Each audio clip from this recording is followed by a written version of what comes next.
Susan adalah orang yang sangat dihormati di Mansion Aguero. Dia adalah pengasuh kepala keluarga saat ini, Marcelo Aguero, serta anak-anaknya, Zeva dan Zafi. Seorang wanita tua dengan wajah baik hati dan ucapan yang lembut yang mampu mengguncang hati seseorang.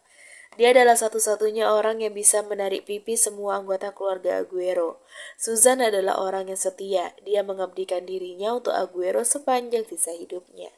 Zeva masih ingat jelas waktu itu dia menginjak kelas 2 SMP saat ayahnya datang untuk menjemputnya di sekolah. Susan sedang sekarat. Wanita tua dengan wajah lembut itu berbaring di tempat tidur nyaman, dikelilingi oleh orang-orang terdekatnya beserta semua penghuni Mansion Aguero. Susan meninggalkan dunia dengan perasaan bahagia di dalam hatinya. Zeva mengelap air matanya yang mengalir. Kenapa aku memikirkan itu lagi? Susan bilang dia bahagia karena bisa bersama dengan semua orang pada detik-detik terakhir kehidupannya. Gumam Zeva. Kalau Susan melihatku, dia pasti ikutan sedih. Zeva memutuskan menampar pipinya sendiri dengan kuat sampai memerah. Lebih baik. Zeva memakai helm mengendarai sepeda motornya keluar dari pemakaman. Awalnya dia berniat kembali ke Mansion Aguero, kemudian dia sadar tidak ada yang bisa dia lakukan di sana. Apa aku temui dia aja? Oh, tidak. Lian berteriak setelah karakternya dikalahkan oleh Zafi. Kau bahkan tidak bisa memegang kendali dengan baik. Zafi tertawa puas dengan kepuasan hati, apalagi saat melihat wajah Lian yang sangat kesal. Bajingan. Lian melirik ponselnya yang bergetar menampilkan panggilan masuk dari Zeva. Dari siapa? Tanya Zafi. Kakakmu. Wajah Zafi langsung pucat. Apa Zeva menemukannya? Dia akan dihabisi sekarang. Haruskah dia kabur atau menyerang Zeva lebih dulu? Tetaplah di sini. Aku tidak bisa mengangkat telepon jika kau berada dekat denganku. Zeva memiliki pendengaran yang tajam saat dia sensitif. Lian sampai keluar dari apartemen dan membuat Zeva menelpon 2 kali. Halo, Zafi ada di sana kan? Kenapa kau to the point sekali? Iya kan? Iya. Bagaimana keadaannya sekarang? Sudah lebih baik, tapi aku tidak tahu isi hatinya. Kau tahu kan, bocah itu sangat merepotkan. Tahulah. Baguslah, terima kasih sudah siap menjaganya. Tidak masalah, lagi pula ini bukan yang pertama kali. Oh ya, apa yang akan kau lakukan sekarang? Apa kau akan melabrak Melody? Tanya Lian. Kalau perasaan Zafi sudah lebih baik, aku akan melakukannya, ujar Zeva. Mungkin butuh waktu yang lama. Tidak masalah, selama apapun aku bisa menunggu. Aku tidak akan pernah tenang kalau Jalang itu masih tersenyum bahagia setelah menyakiti saudaraku. Rupanya kau kakak yang baik, sesekali, hahaha. Aku tutup teleponnya ya sekarang. Zeva mematikan telepon. Lian masuk ke dalam apartemen, ia melihat Zafi masih bermain sendirian. Kau tidak menguping kan? Tanya Lian. Kalau aku berniat menguping, aku tidak akan membiarkanmu pergi. Ngomong-ngomong, aku lapar. Ujar Zafi. Mau memesan ayam? Lian bersiap memesan ayam. Aku mau sandwich. Oh, baiklah. Lian berniat memesan sandwich seperti yang diinginkan Zafi. Dasar wanita tidak peka, ujar Zafi. Apa kau bilang? Lian kesal karena Zafi tiba-tiba berkata seperti itu. Kalau kau peka, buatlah sandwich untukku, jangan memesannya. Kenapa aku harus mendengarkanmu? Memangnya aku pembantumu? Kau berjanji akan membantuku, tapi tidak menjadi pembantu. Kukira kau membantuku dengan bertindak sebagai kekasihku. Lian terdiam sejenak sebelum menunjukkan wajah jijik pada Zafi. Itu membuat Zafi tertawa. Lihatlah wajahmu itu, ujar Zafi. Kenapa kau bicara sembarangan sih? Masa aku jadi pacarmu? Saat kecil, aku sangat menyukaimu. Bagaimana dengan sekarang? Enggak sih, Zafi mengerikkan bahu. Makanya, tidak ada alasan untuk kita berpacaran, ujar Lian. Apa sulitnya berpura-pura? Ya sulit lah, pura-pura pacaran lebih sulit daripada pacaran sungguhan. Lian ingat masa-masa bodohnya. Ketika dia menginjak kelas 2 SMA, seorang kakak kelas yang ia kenal memintanya menjadi kekasih pura-puranya untuk menghindari seorang wanita gila. Lian sangat kesulitan karena dia tidak memiliki perasaan sedikit pun pada kakak kelas itu, dan ia merasa risih pada semua sentuhannya. Lian dan Zafi tidak pernah memiliki perasaan satu sama lain. Mereka hanyalah sahabat, ya kan? Apa kau masih menyukai Gio? Tanya Zafi. Sudah tidak lagi. Laki-laki seperti Pangeran S bukan tipeku. Dia sangat dingin dan menyebalkan, ujar Lian. Tipemu seperti apa? Tampan, kuat, menyenangkan, punya waktu untuk menemaniku, seseorang yang tulus mencintaiku. Seperti aku? Hah? Lian menatap Zafi dengan lekat. Zafi memang sangat cocok dengan tipenya, kecuali bagian tulus mencintaiku. Berikan aku kesempatan, ujar Zafi tanpa menoleh. Kesempatan apa? Memilikimu. Itu menggelikan. Benar. Zafi juga merasa geli pada dirinya sendiri. Berhentilah bercanda seperti itu, nanti aku baper, kubunuh kau. Ujar Lian. Kalau kau baper, aku tinggal memberikan serangan terakhir. Apa itu? Menjadikanmu milikku. Kali ini Zafi tersenyum lembut membuat Lian terdiam. Hentikan itu, menyebalkan. Lian masuk ke dapur, padahal aku tidak bercanda. Gumam Zafi. Halo paman, bagaimana kabarmu Kenzo? Baik, seperti biasa. Kau terdengar lebih baik dari biasanya. Apa ada hal yang menyenangkan yang terjadi?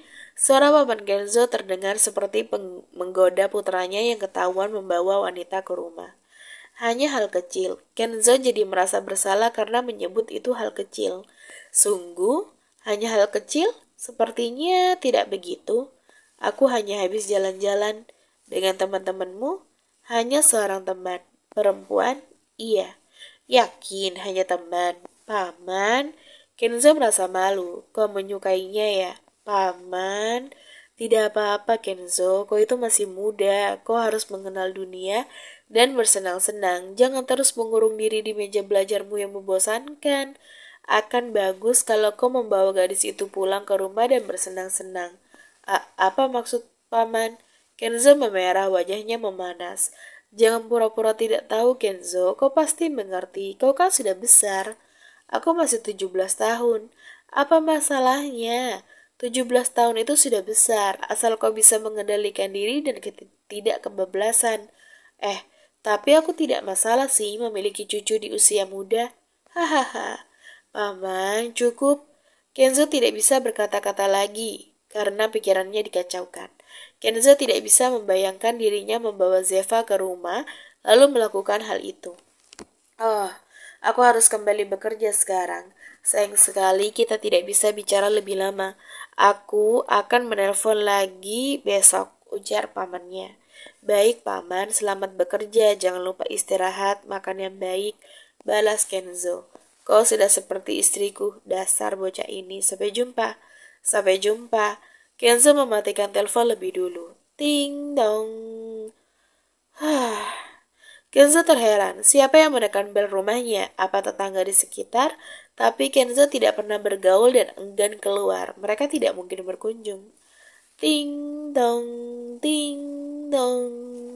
Bel terus berbunyi, membuat Kenzo waspada. Dia mengambil tongkat bisbol di sebelah meja belajar, lalu berjalan perlahan ke arah pintu. Kenzo bersiap membuka pintu. Setelah menarik nafas, Kenzo membuka pintu dengan cepat dan melayangkan tongkat. Eits, tongkat tersebut berhasil ditahan oleh Zeva. Zeva? Kenzo terkejut. Kau gila ya? Kau mau membunuhku? Tanya Zeva. Kau? Kau yang memencet bel? Tanya Kenzo. Iya, di luar panas sekali. Apa kau tidak akan membiarkanku masuk? Zeva melipat kedua tangannya. Masuklah. Kenzo membiarkan Zeva masuk lalu menutup pintu. Apa kau berpikir aku ini pencuri? Zeva duduk di sofa kecil. Membunuh. Kenzo, itu hanyalah film.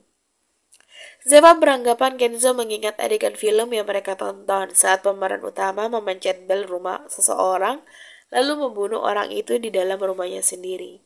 Itu bukan hanya film, ada beberapa kasus yang pernah terjadi. Kenzo merasa sangat malu. Iya deh, maaf. Zeva melihat sekeliling, tempat tinggal Kenzo sangat kecil. Ruang tamunya begitu mini, tidak ada televisi di sana. Bagaimana bisa kau bertahan tanpa televisi? Tanya Zeva. Aku lebih suka menonton video di ponsel. Kenzo membawa segelas air. Air putih? Apa ini kebaikan hatimu? Zeva tersenyum geli. Aku jadi miskin setelah pergi ke mall. Di mana kamarmu? Kenapa? Aku mau melihat. Zeva langsung berdiri dan masuk ke kamar Kenzo sebelum diberi izin. Kau tidak punya sopan santun ya? Kenzo mengikuti Zeva. Aku ini aslinya mah nggak sopan. Zeva melihat kamar Kenzo yang sama kecilnya seperti ruang tamu. Ia duduk di pinggir kasur single. Ini empuk. Kamarmu juga bagus. Kupikir aku akan menemukan baju dalam yang berkeliaran di atas meja belajar. Ujar Zeva. Tidak semua laki-laki berantakan ya. Kenzo duduk di kursi. Kenapa aku kemari? Tanya Kenzo. Hanya berkunjung? Zeva berbaring di ranjang Kenzo seakan itu miliknya sendiri. Batalmu memiliki bau buah sama seperti rambutmu, ujar Zeva setelah mengendus aroma bantal Kenzo.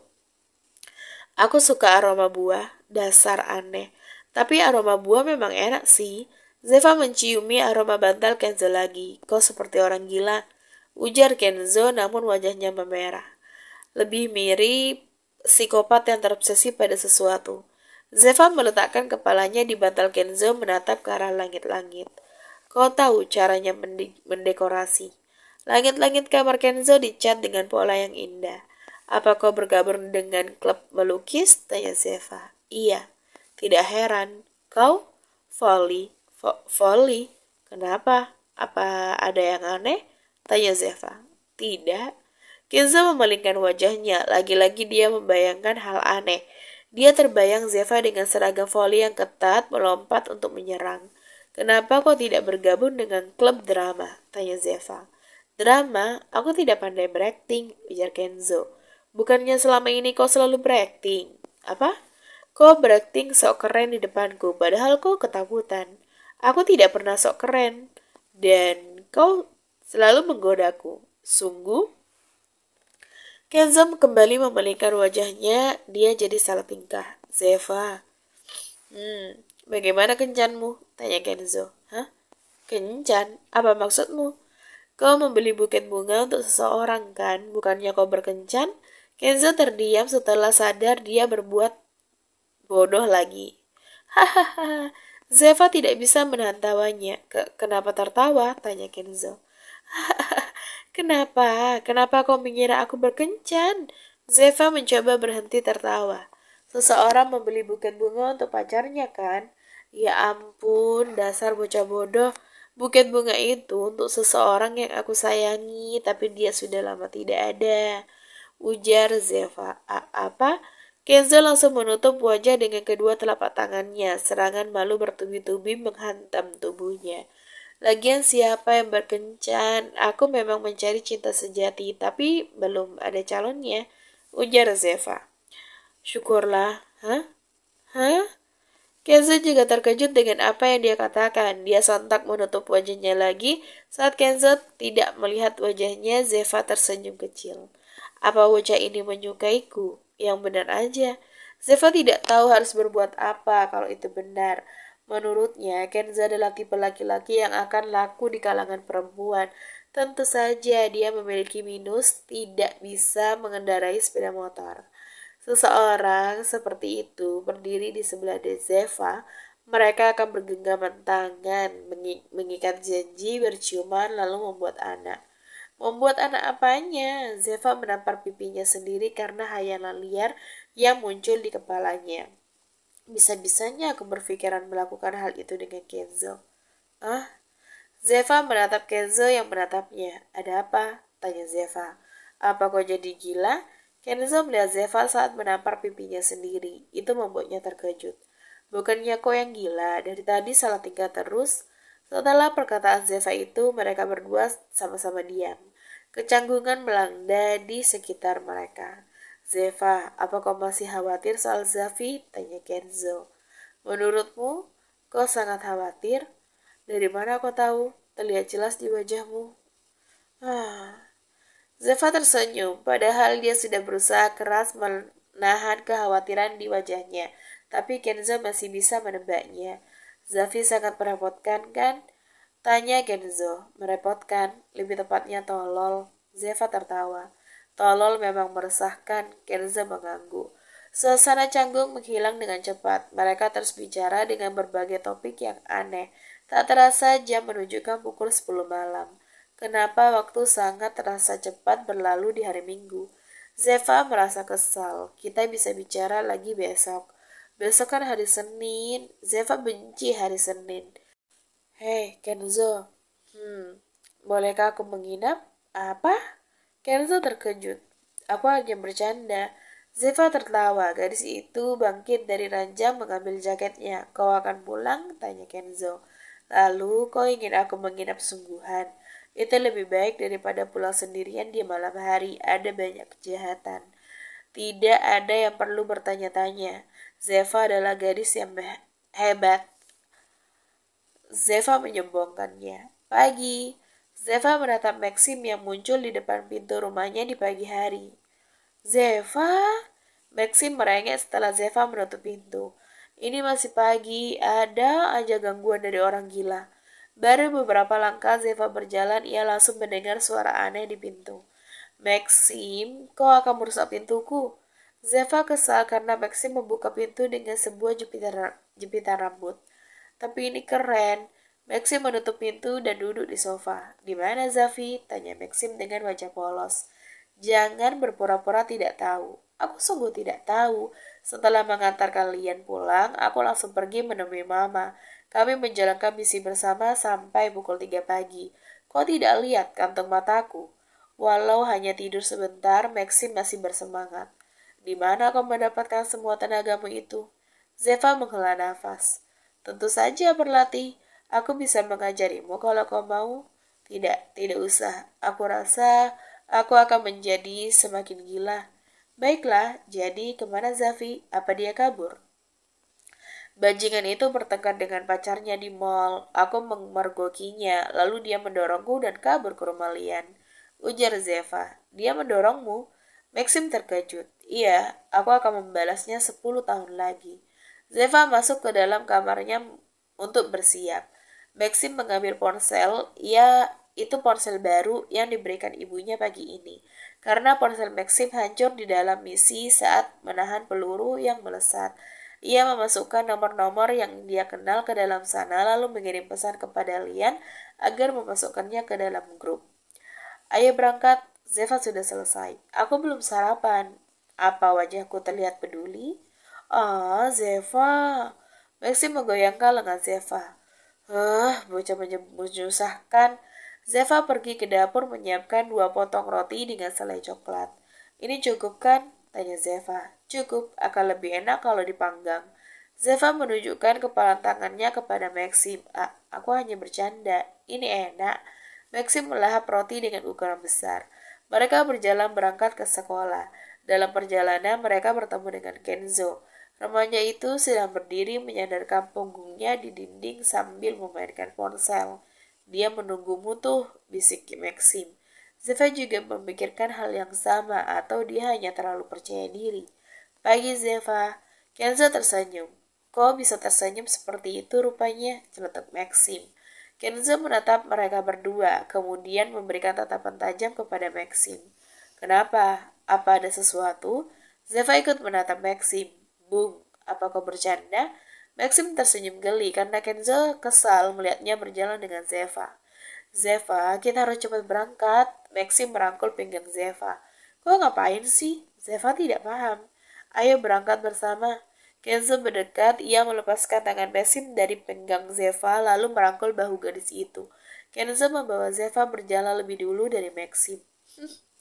Maxim tersenyum miring, sungguh sikap yang aneh dari seorang teman.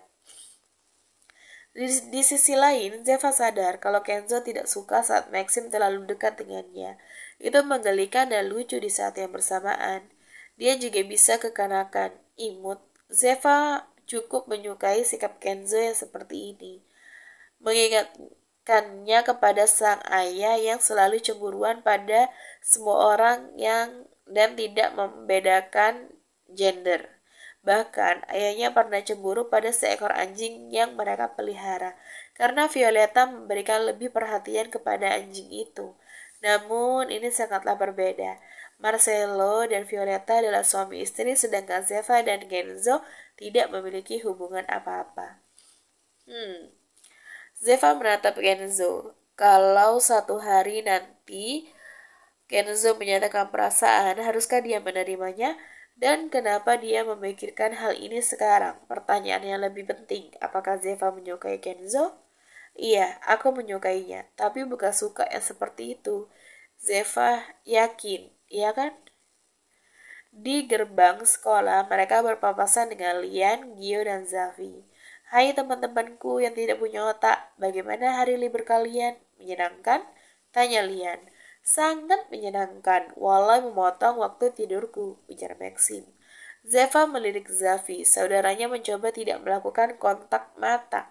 Zeva tersenyum geli sebelum mereka masuk ke dalam kelas. Zeva menahan lengan Zafi. Sudah siap bicara? Tanya Zeva. Bisakah kau berjanji tidak akan memukulku? Tanya Zafi. Ya, tergantung sikapmu. Zafi langsung menunjukkan sikap baik. Dia tidak mau memiliki lebam karena bogeman di pagi hari. Mereka mau kemana? Lian menatap Zeva dan Zafi yang berjalan menjauh. Pembicaraan antara saudara. Kenzo menatap sebentar sebelum masuk ke dalam kelas. Zeva membawa Zafi ke kantin. Tempat itu hanya dikunjungi oleh beberapa orang di pagi hari. Mereka duduk berhadapan di salah satu meja. Aku minta maaf karena sudah mendorongmu dan pergi begitu saja, ujar Zafi. Padahal aku tidak mengharapkan permintaan maafmu. Aku harus melakukannya karena aku melakukan kesalahan besar. Baiklah, aku akan memaafkanmu. Lalu apa lagi? Zafi terdiam. Dia menundukkan kepalanya. Kedua tangan remaja itu yang berada di atas meja bergetar. Hanya getaran kecil, namun Zeva dapat merasakannya. Aku akan mengakhiri hubungan kami, ujar Zafi. Kau akan baik-baik saja kan? Tanya Zeva. Aku yakin aku akan merasa sakit karena aku sangat mencintainya. Tapi dibandingkan bertahan dalam rasa sakit yang berkepanjangan, aku lebih suka merasakan sakit luar biasa dalam waktu pendek. Kau bertekad atas nama Aguero. Apapun yang terjadi nanti, berjanjilah kau tidak akan melukai dirimu sendiri. Zeva menggenggam tangan Zafi. Baik, Zeva tersenyum kecil. Prang! Violeta, Marcelo mendekati Violeta. Ia langsung menggendong istrinya dan menundukkannya di tepi ranjang. Kau terluka? Tunggu sebentar. Marcelo pergi mencari kotak P3K.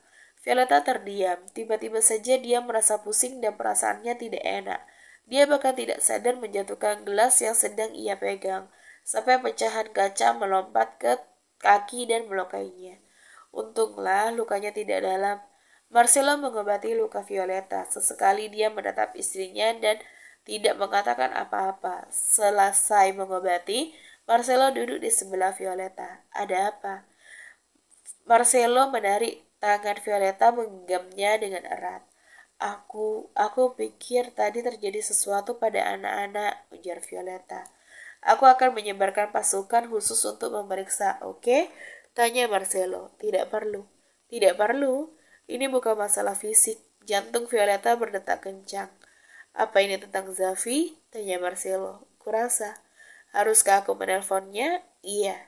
Marcelo mengambil ponsel dan menelpon putranya. Iya, Pak. Bagaimana harimu? Baik-baik aja. Tumben papa menanyakan hari, biasanya bersikap tidak seolah-olah tidak punya seorang putra. Aku sedang mengikuti program menjadi ayah yang baik sekarang. Dia adalah ayah yang paling baik. Bocah kurang ajar. Terdengar suara tawa Zafi. Suara tawa itu membuat perasaan Violeta membaik. Pak, aku harus pergi. Ada hal penting yang harus aku lakukan, ujar Zafi. Hal penting apa yang lebih baik daripada bicara dengan ayahmu? Semua hal, sialan. Dah, Pak, jangan lupa oleh-oleh. Zafi mematikan telepon lebih dulu. Dia terdengar baik-baik saja dan lebih kurang ajar dari biasanya. Marcelo meletakkan ponsel. Aku sudah merasa lebih baik, tapi tetap saja tidak bisa tenang. Lirih Violeta. Aku juga pernah merasakan ini sebelumnya, tapi aku memutuskan untuk percaya kepada mereka. Marcelo menyandarkan kepalanya di bahu Violeta. Kau benar, aku harus percaya pada Zafi. Dia sudah besar dan tahu apa yang harus dia lakukan sekarang. Dibandingkan itu, Zeva dan Zafi sepertinya perlu adik baru. Marcelo menatap Violeta dengan senyuman. Kau saja yang melahirkan sana. Zafi menatap layar ponselnya. Pesan yang ia kirim pada Melody telah dibaca, namun gadis itu tidak memberikan balasan. Kau mencari Melody? Zafi menatap Maxim yang datang mendekatinya. Remaja itu menggenggam sebuah es krim waffle dengan topping sirup stroberi di tangannya. Iya. Kau akan memutuskan hubungan kalian? Iya. Bagus sekali, kawan. Iya. Kau tidak tahu dia di mana? Iya. Zafi menatap Maxim dengan tajam. Bisakah kau berhenti tersenyum dan katakan di mana dia? Tanya Zafi. Santai-santai. Apa yang akan aku dapatkan sebagai hadiah dari informasi yang akan aku berikan? Maxim tersenyum. 1 minggu persediaan es krim. Tidak. Sebulan? Sebulan persediaan es krim, lollipop, dan aku akan mengerjakan PR-mu selama 1 minggu. Deal. Maxim mengeluarkan ponselnya. Hai Angel, apa kau tahu di mana Melody?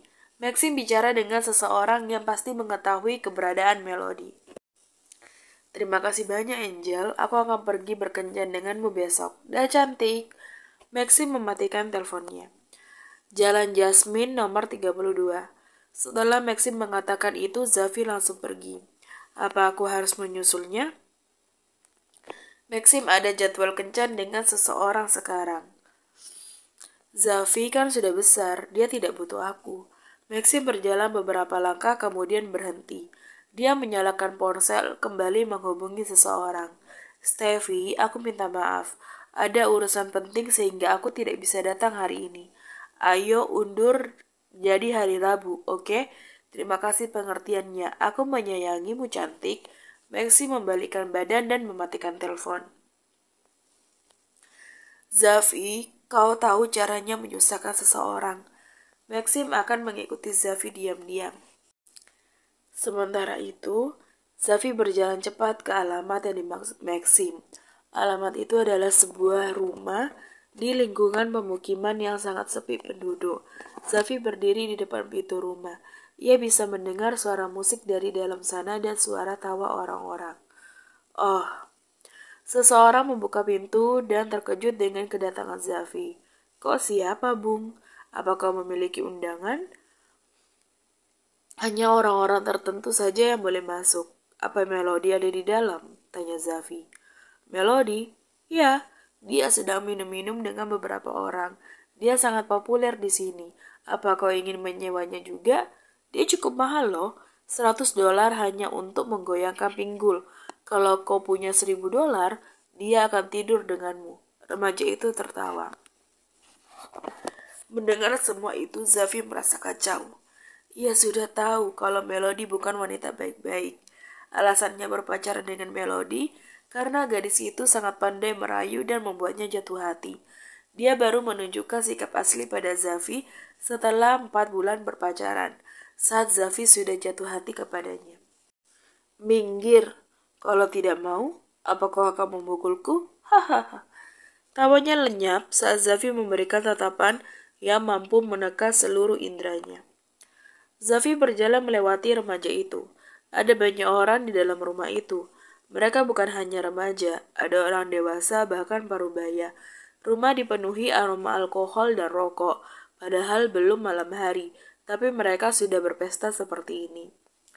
Kau mau kemana, tampan? Seorang wanita menghadang Zafi, menyingkir. Apa kau mencoba bertindak sebagai bad boy? Kau terlalu imut untuk melakukan itu, sayangku. Wanita itu mengalungkan kedua lengannya di leher Zafi. Masih dalam kondisi menahan kemarahan, Zafi mencengkram kedua lengan wanita itu dengan kuat. Dasar kasar. Wanita itu menyingkir dengan perasaan kesal. Zafi berjalan semakin jalan, hingga ia menemukan sebuah ruangan dengan pintu terbuka. Dari luar, Zafi bisa mendengar suara tawa Melody. Zafi masuk ke dalam sana membuat orang-orang langsung menoleh ke arahnya. Siapa ini? Ada tamu yang tidak diundang yang masuk ke dalam, ujar seseorang. Zafi terdiam. Dia sangat terkejut saat melihat Melody sedang berlutut di depan seorang pria berbadan gempal yang duduk di sofa. Melody sedang menghisap pria itu. Melody? Melody terkejut begitu Zafi menemukannya. Ia langsung menoleh menatap Zafi yang sangat terkejut. Zafi, kenapa kau ada di sini? Melody berteriak. Siapa dia, Melody? Pria berbadan gempal itu, Leon, menarik pinggang Melody membuat Melody duduk di pangkuannya. Pacarku. Perkataan Melody membuat semua orang di dalam ruangan langsung tertawa. Jadi dia pacarmu yang kau ceritakan sangat membosankan itu? Dia terlihat sangat menyedihkan. Jangan berkata seperti itu, guys. Setidaknya dia sudah membantu Melody dengan membiarkan Melody membelikan barang-barang mahal menggunakan uangnya. Dia itu sugar daddy-nya Melody. Hahaha. Hei, aku juga butuh sugar daddy. Angkat aku jadi babymu dong. Hahaha. Seorang gadis berteriak manja. Itu pasti uang orang tuanya. Dasar anak laki-laki beban keluarga. Zafi masih menatap Melody dengan ekspresi yang sama membuat gadis itu kesal. Kau sudah mengetahui kebenarannya di sini. Aku hanya memanfaatkanmu, mengerti? Aku akan bicara jujur. Kau sangat membosankan. Kau adalah laki-laki yang paling membosankan yang pernah kencani. Jujur aja. Aku senang karena kau sangat bodoh dan membelikan apapun yang aku mau. Aku sangat berterima kasih akan hal itu. Aku akan lebih berterima kasih kalau kau mau memutuskan hubungan kita di sini. Aku muak denganmu, sampah. Melody melemparkan celana dalam miliknya ke wajah Zafi. Hahaha, tepat sasaran. Hei, Bung. Melody sudah mengatakan semua itu. Kenapa kau tidak keluar juga? Kau tidak berharap mendapatkan Melody, kan? Dia itu wanita langka. Laki-laki sampah sepertimu tidak pantas mendapatkannya. Seseorang merangkul bahu Zafi. Lepaskan. Apa kau bilang? Orang itu tertawa menganggap Zafi bersikap sok keras. Dia terkejut saat Zafi mencengkram lengannya dengan kuat. Apa ini?